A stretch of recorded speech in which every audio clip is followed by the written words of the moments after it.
Aide-moi, je t'en prie, humain, ils vont me sacrifier au grand chêne, humain, aide-moi, trouve la pierre qui porte la flamme, je t'en prie, le temps presse, je veux vivre avec toi, pour toi, aide-moi.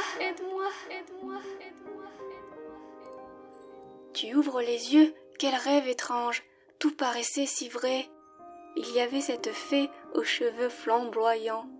Ses ailes étaient luminescentes, si belles, innocentes, si désespérées. Derrière elle, un majestueux arbre. C'était beau, étrange et terrifiant à la fois. L'appel de cette fée était si poignant. Même après ton réveil, tu as envie de l'aider. Cette dernière avait parlé d'une pierre avec une flamme, mais ça ne veut rien dire. Tu tentes de te persuader que ce n'est pas important et de poursuivre ta journée comme d'habitude. Hélas pour toi, des images de ce rêve te hantent toute la journée. Tu as même l'impression d'entendre parfois la fée t'appeler. Comment un rêve peut-il autant t'affecter ? Trouve-moi. La nuit arrive et à nouveau tu rêves de cette créature féerique.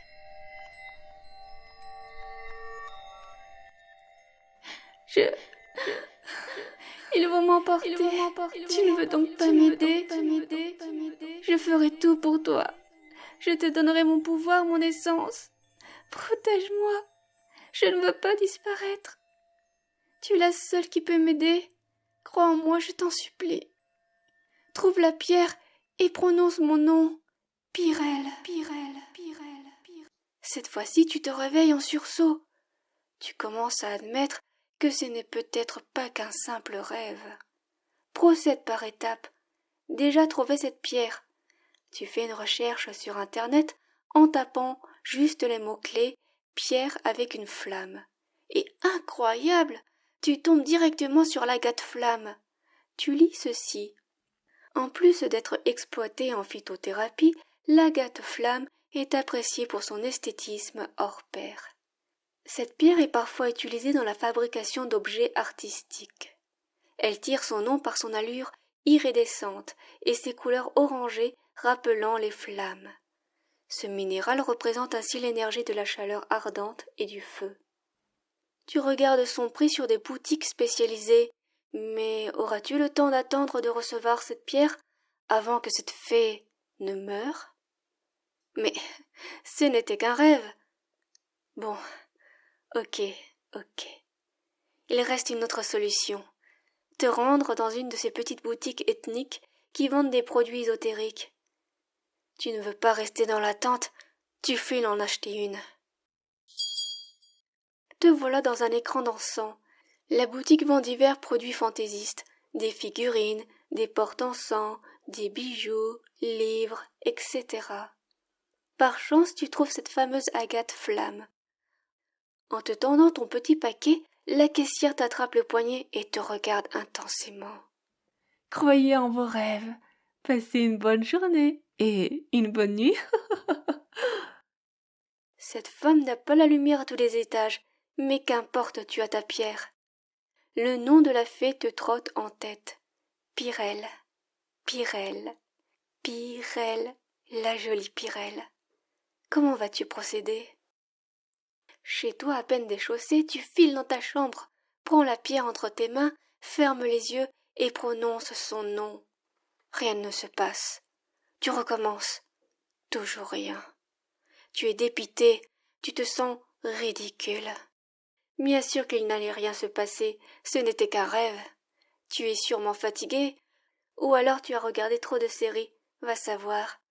Il y a des moments comme ça dans la vie, où l'on ressent le besoin de merveilleux, de changement, quelque chose qui pimente notre existence si routinière, ennuyeuse. Le soir arrive, tu repenses à cette histoire. Tu pourrais offrir cette pierre à une amie, ou voir si la boutique peut te la reprendre. Tes yeux se ferment, le sommeil t'emporte dans une nuit sans songe. Quand tu te réveilles, tu es déçu, tu n'as pas rêvé de la jolie fée. Il ne te reste plus qu'à te lever et retourner à ta vie sans saveur. Quel était ce bruit ? quelque chose de lumineux défile à toute allure devant tes yeux. Elle va de gauche à droite, de haut en bas, fait des zigzags dans toute la pièce, pour finalement venir vers toi. Tu fermes par instinct les yeux en faisant un mouvement de recul. Tu sens quelque chose qui ouvre ton œil droit. Eh, salut! Tu es enfin réveillée. Merci de m'avoir sauvée. Tu étais merveilleuse, héroïque, splendide. Je savais que je pouvais compter sur toi. La petite fée fait un bond en arrière. Elle ne porte pas grand-chose sur elle. Ses formes féminines ne te laissent pas de marbre. Tu es en train de fantasmer sur un être qui doit faire quoi, 15 centimètres de hauteur? Mais attends, c'est quoi cette histoire de sauvetage? Tu n'as rien fait? Tu t'en souviens pas, n'est-ce pas? Je ne sais pas grand-chose sur les humains, mais lorsqu'ils viennent dans notre plan féerique avec leur corps astral, ils ne ramènent pas leurs souvenirs de retour dans leur plan physique. Mais sache que maintenant je suis à toi. Nous nous sommes mariés devant le grand chêne. Je suis ta fée, Pyrrhelle. La fée s'incline devant toi avec respect, puis s'envole vers ton épaule pour te donner un baiser sur la tempe. Moi. Bien. Maintenant, unissons-nous. Nous devons nous aimer régulièrement pour que je puisse exister dans ton plan et donner notre tribut au grand chêne. Hein? Ce que j'entends par nous unir? Tout simplement nous embrasser, nous caresser, échanger notre chaleur. Ma taille, ce n'est pas un problème. Je peux devenir grande comme toi pendant quelques instants. Et plus tu m'aimeras, et plus je pourrai garder ma forme jusqu'à être visible par les autres humains. Rassure-toi, je pourrai cacher mes ailes. Alors, ma femme, mon épouse, veux-tu que l'on s'aime maintenant? Elle n'attend pas ta réponse qu'elle se met à briller et à s'étendre, à grandir. La voilà à présent à califourchon sur toi, bien en chair, ses ailes vibrant d'une douce lueur. Elle est encore plus belle maintenant qu'elle est aussi grande qu'un humain. Elle t'embrasse avec fougue.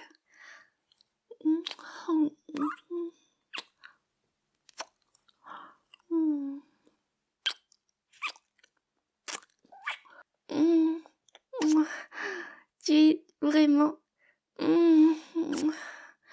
Tu es vraiment délicieuse. Je veux goûter le moindre centimètre de ta peau, mon épouse.